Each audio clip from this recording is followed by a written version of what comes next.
மழை தொடர்பான முக்கிய செய்தி. நீலகிரி மாவட்டத்தில் 3 நாட்களுக்கு கனமழை தொடரும் என்று சென்னை வானிலை ஆய்வு மையம் தெரிவித்திருக்கிறது. முக்கிய செய்தியாக பார்த்துக் கொண்டிருக்கிறோம். நீலகிரியில் 3 நாட்களுக்கு கனமழைக்கான வாய்ப்பு இருப்பதாக சென்னை வானிலை ஆய்வு மையம் தெரிவித்திருக்கிறது. 3 நாட்களுக்கு நீலகிரியில் கனமழை தொடரும் என்று சென்னை வானிலை ஆய்வு மையம் தகவல் தெரிவித்திருக்கிறது. முக்கிய செய்தியாக பார்த்துக் கொண்டிருக்கிறோம்.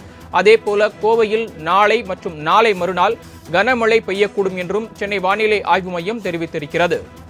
நீலகிரியில் 3 நாட்களுக்கு கனமழை தொடரும் என்று தெரிவித்திருக்கக்கூடிய வானிலை ஆய்வு மையம் கோவை மாவட்டத்திலும் நாளையும் நாளை மறுநாளும் கனமழை பெய்யக்கூடும் என்றும் தெரிவித்திருக்கிறது.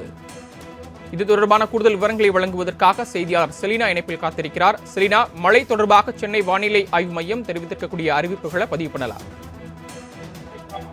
தமிழகத்தில் தொடர்ச்சியாகவே அடுத்து வரக்கூடிய 2 நாட்களுக்கு கனமழை முதல் மிக கனமழைக்கு வாய்ப்பிருப்பதாக சென்னை வானிலை ஆய்வு மையம் தெரிவித்திருக்கிறது.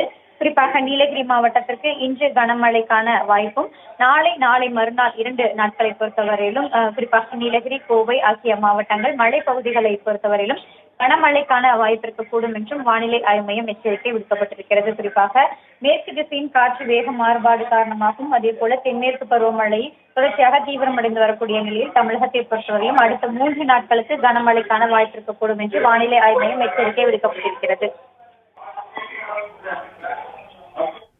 தாங்கள் வழங்கிய தகவல்களுக்கு நன்றி செலினா.